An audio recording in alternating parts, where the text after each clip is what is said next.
Now that the property prices have come down in the city of Vancouver, how much further down will they go? This is a question that a lot of my clients are asking, and you're probably asking as well. And this is why I have put together this market report video, which is specific for the city of Vancouver.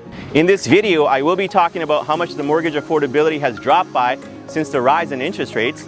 I'll also talk about some of the pricing forecasts that have been circulating through the news, and I'll also talk about what we can expect with prices going forward for the condo, townhome, and detached home markets on the east side and the west side of Vancouver. Hey, what's up guys? Manny Grewal here with Oakwind Realty. I help my clients successfully navigate through their buying and selling journeys while protecting their best interest and helping them make informed decisions. Due to the recent rise in interest rates, the maximum amount of a mortgage that a buyer can qualify for has dropped by anywhere between 15 to 20% on average. Due to this drop in affordability, there has been a lot of pricing forecasts that have been circulating through the news. So how much of a price drop are these forecasts projecting? Let's take a look at a couple of the most recent ones. The economist from Desjardins is predicting that home prices will decline across the country by 20 to 25% by next year, compared to where they peaked earlier this year. The economist from TD is projecting the same as well, and also adding that the declines will be steeper in BC and Ontario. But there are a few things that you need to note about these forecasts. One, they are referencing a large geographical area. Desjardins is referencing all of Canada, and although TD has narrowed it down to BC, it's still not specific enough to be relied upon. Two, these projections are talking about prices coming down from their peak, whereas some of the recent news headlines are making it seem like they'll be coming down by 25% from this point going forward. The reason why this distinction is important is because three, prices have already come down from their peak, and in some neighborhoods and cities across the Lower Mainland, they've already come down by 20 to 25%. So how about the city of Vancouver? We've already seen the prices come down from their peak for many of the neighborhoods across the city, but will all the neighborhoods and all the property types come down by 20 to 25% as projected by these economists? In trying to answer that question, let's take a look back at a time not too long ago when we had a similar drop in mortgage affordability of between 15 to 20% and how that affected prices. Back in 2018, the mortgage stress test was introduced, which applied to all mortgages and still exists today. The goal of the stress test was to make sure that a buyer would be able to handle a rise in the interest rates by making them qualify at 2 percentage points higher than the mortgage rate that they were given. This requirement caused the maximum amount of a mortgage that a buyer can qualify for to drop by 15 to 20% on average.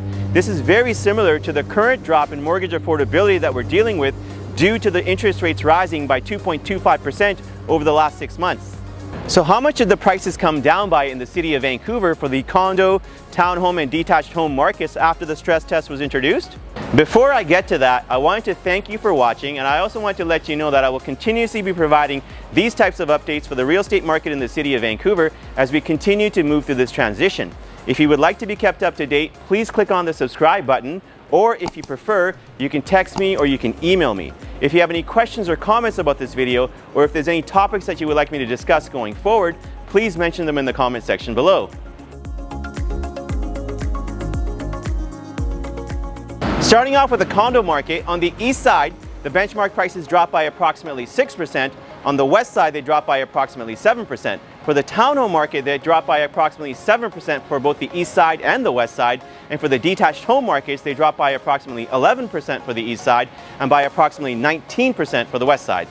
So why didn't most of the markets in the city of Vancouver come down in price by the same percentage as the drop in mortgage affordability? There's a few reasons for why that didn't happen. One, the number of new listings declined, which reduced the supply and reduced the impact of downward pressure on pricing. Two, some of the buyers were able to make up for the drop in mortgage affordability by putting down more money by either tapping into their savings or by getting help from their parents or by doing a combination of both.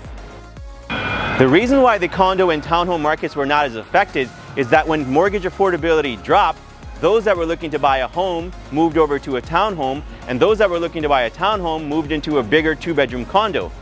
When it came to the detached homes market, the reason why the west side was more affected than the east side is because the west side has higher price points and a few number of buyers to begin with. When mortgage affordability dropped, this number got reduced even further and thereby increasing the impact on pricing.